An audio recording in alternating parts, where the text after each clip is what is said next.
Hello friends, today we are discussing the concept of supply under GST. The concept of supply is very important under GST. As you see, the charging section starts from the GSTs. There shall be a levy, a tax called Central Goods and Services Tax or CGST tax on all intra-state supplies of goods and services or both. So the keywords here are supplies of goods or services or both. So today we will emphasizing more on the word supplies, or we can tell is a supply. Supply has got a separate section under the CGST Act, section 7 of the CGST Act, which defines supply in a great detail. Before coming to supply, let us understand the general nomenclature of supplies. So supply means something which we are transferring some goods and services from one entity to other entity, or one entity supplying, transferring certain goods or services to the other entity or the other entities. Before the pre-GST regime, they are called a sale instead of supplies. And when we will talk about the sale, then sale initially involves two things. The first important thing is a transfer or movement of goods from one place, one person to another person.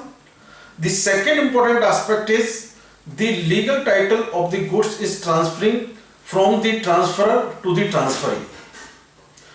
But in case of supplies, there is a difference. There is only one leg is there. The legal transfer of goods or the title of the goods is missing here, but obviously good is moving from one person to another person. So this is a basic difference about the supplies as compared to the sale. So when we talk about the supply of goods and services, so obviously whenever there will be any supply which are chargeable under the GST tax, it shall be either goods or services. In pre-GST regimes, there is a lot of confusion. What is goods? What is services? Particularly in those things where the transfer or the provision of services or supply of goods also involve two things, goods and services both, like works, contract, etc. So under GST, this particular dilemma has been addressed, like there shall be a supply of either goods or services. So what we'll do of those things which we are disputed since long, like works contract or something which involves the goods as well as services. So in that case, the schedule 2 of the CGST Act is very clear कि what shall be, or particularly there are 13 or 18 instances where the schedule is very clear and clearly defining what shall be goods or what shall be services. Like restaurant services, it includes goods as well as services. So this schedule calls this as a deeming provision, like this restaurant services shall be considered as a supply of services, not the supply of goods. So friends, it is very clear, the supply shall be either of goods or services under the GST. It cannot be both in any situation, in any circumstances. So now we will first come on to the concept of supply. This supply, as has been said, it has been defined under section 7 of the CGST Act. Let us understand in a common manner. Transferring goods or services or providing goods to another person or providing services to another person is basically a supply. So is that mean there is no other qualification? Yes, whenever we talk supply which is chargeable to tax, so it normally involves, this normally coupled with two things. One is the consideration and second is in the course or furtherance of business. So supply alone, like if we take the example, if a person is transferring his furniture to another person without any consideration, without any business, so this alone word supply does not have any meaning as per the GST Act, because it does not invoke any taxes. So to be supply which is eligible under GST, so there is a twin test, we will call it a twin test, like it should be coupled with the goods, it should be coupled with the consideration and also coupled with the furtherance in the course or furtherance of business. So we are saying that there is any supply which is not coupled with the consideration is not a supply. So to understand this, we will go further. So first is all forms of supply of goods and services, such as, well, it is giving just an example, such as sale, transfer, water, exchange, license, rentals, lease, disposal. This particular section is only defining this as an example. There may be, it is a very wider term, it can include anything. So any transfer of goods or services is called supply, but when it is coupled with consideration and it is passing the twin test is consideration and the supply is in the course of furtherance of business, then it is this one leg of this supply. What is the second leg? The second leg, it says the importation of services for a consideration, whether or not in the course of furtherance of business. What does this mean? Importation of services for consideration, whether or not in the furtherance of business, means if I as an individual, I am a chartered accountant and I am just hiring an architect for building my office building or designing my office building from a Singapore company. So obviously this is, and I am paying consideration, and this is I am doing for the business. So this particular thing will be not covered here, this will be covered in the earlier clause. If as a chartered accountant, if I am hiring an architect for my own house, then obviously it is not in the furtherance of business, then this is covered here in this clause, importation of services for a consideration, whether or not in the course of furtherance of business. The another thing is like I said, there is a twin test.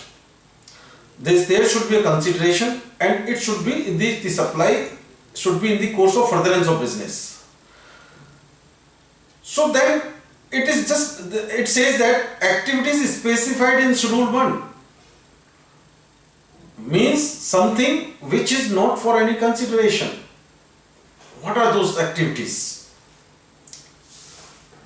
This Schedule 1 defines basically the four activities. The first activity is transferring the business assets on which input tax credit has been claimed to another person without consideration. So for example, if I am as a chartered accountant, I am gifting my computers to one of our charitable trusts without consideration, and as I have claimed input tax credit on the computers, then it is a deeming provision. This will be considered as a supply. The second is very important thing.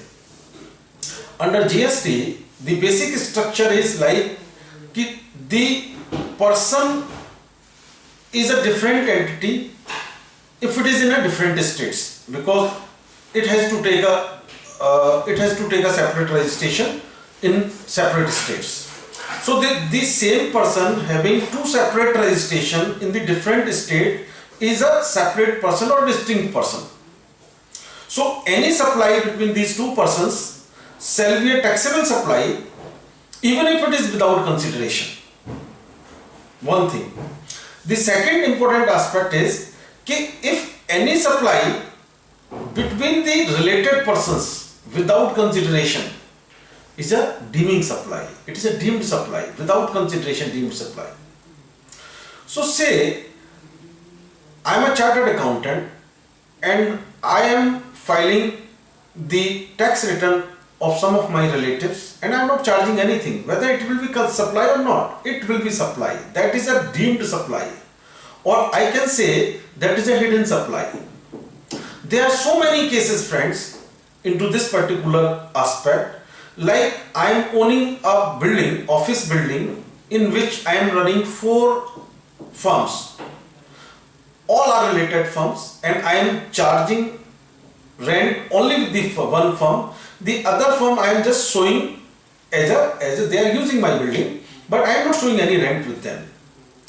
So for all these 3 firms, because they are related to me, will be considered as a deemed supply or a hidden supply, and it will be chargeable to tax under GST under this clause.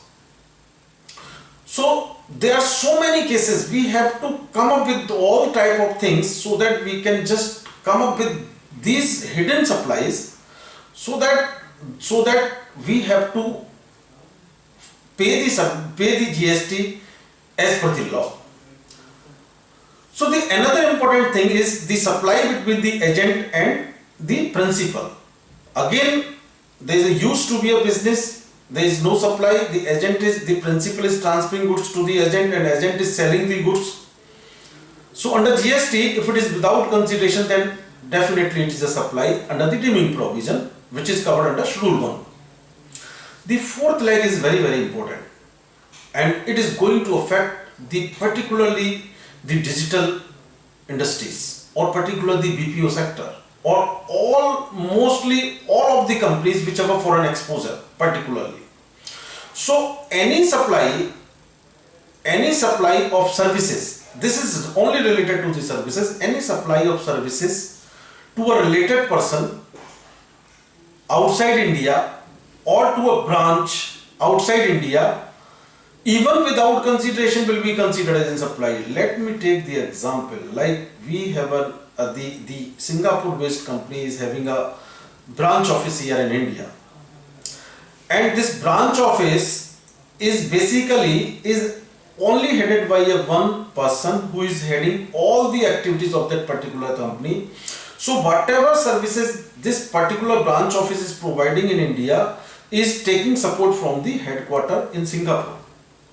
And the people sitting in headquarter is providing all type of services to the person sitting here in branch, but there is no financial transactions between this branch and the headquarters in Singapore.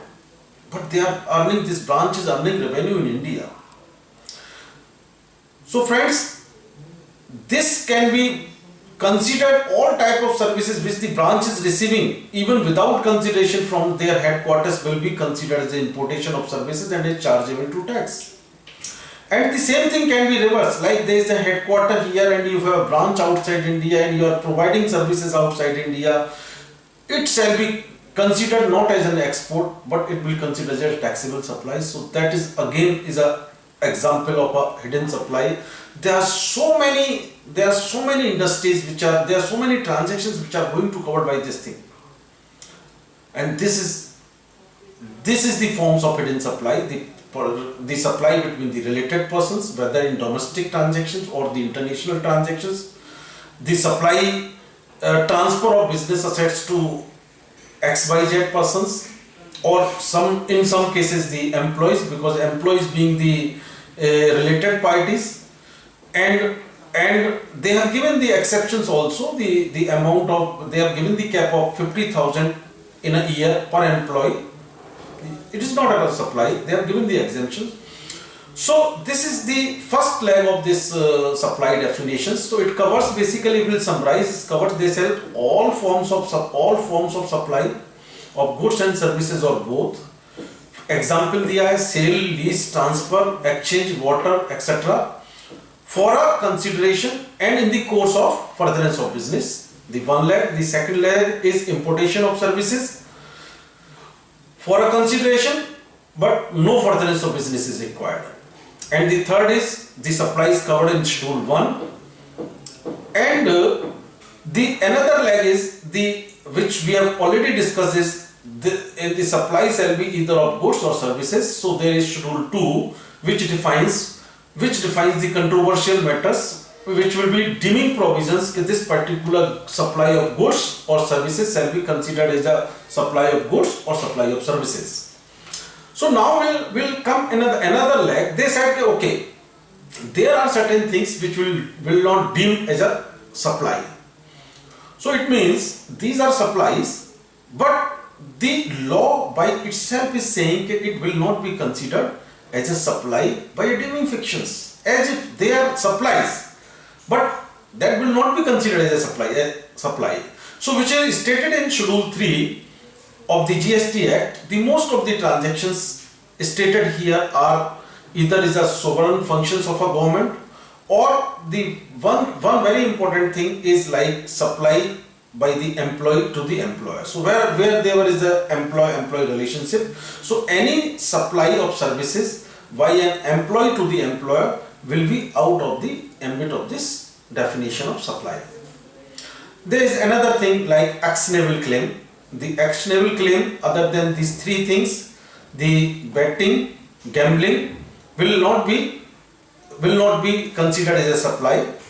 So we can say like if we are factoring or discounting the bills, so this will be, because this discounting of the bills is an actionable claim, it will not be considered as a supply. Or sale of land and building will not be considered as a supply.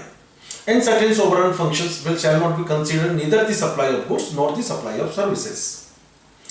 And the government has also taken in their hands, in future there is a dispute whether this particular thing is supply of goods or supply of services. So which is not stated in Schedule 2. The government is going to make through a notification that will be considered as a supply of goods or supply of services. So the important aspect or the importance of supply under the GST, the key takeaways of this thing is like, first, whenever we are trying to find out whether certain activity or whether certain transactions shall be considered as a supply under GST or not, what should be the first step? The first step should be the identifying the exact nature of the transactions,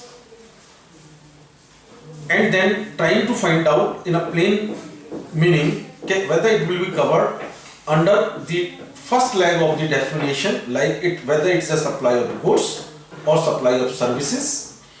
If it is very clear, goods or services. If it is not clear, refer Schedule 2 whether it will be considered as a supply of goods or services. Take the help of the Schedule 2. And now if it is being decided is a supply of goods or services, then the second step is whether pass the twin test. The second step is pass the twin test, whether it is for a consideration or with furtherance of business. If it is passing the twin test, then perfectly okay, then it will be considered as a supply, taxable supply under GST Act. And if it is not passing one of the test, like it is not passing the consideration test, then test this particular transactions on Schedule 1 transactions, that is a deeming transaction. That is very important for the definition of supply, because it is stated related party transactions between the principal and agent, transactions between the branch office and the headquarters for the international transactions. Without consideration, it will be considered as a supply. And if it is not passing the other test, the second test, like in the furtherance of business, then we'll definitely test the other thing, whether it is for a business. If it is not a business, like the services, importation of services or goods, whether or not a business, will be considered as a supply, though we are paying the things. So the third step we have to pass this particular transactions. And finally, when you consider is something is particularly is a taxable supply, then we need to understand, test this particular transactions, whether it has been excluded by schedule 3, will be neither treated neither a supply of goods nor a supply of services. Like if you are selling a land, obviously this particular transaction is a supply, because some particular things is transferred from, it is not, land is basically is not covered under the definition of goods, so it may be considered under the definition of services. But land primarily is not covered under the definition of goods, so anyhow otherwise also it has been excluded in schedule 3, like it has to be excluded. Or it will test some actionable claim like discounting of invoices, bills, factoring transactions. It has been excluded from the definition of supply of goods or services both. And even after testing this particular things, if you consider this your transaction is a taxable transaction, then also test this particular transactions on a exemption certifications, whether this particular goods, supply of goods or supply of services is exempted by the exempted notification and the act or not.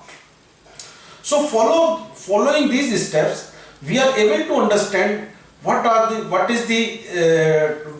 my transaction which I am going to take is a supply or not supply. So with this we would like to take up the other things, the levy and others, in our next presentations. Thank you so much. Thank you, friends.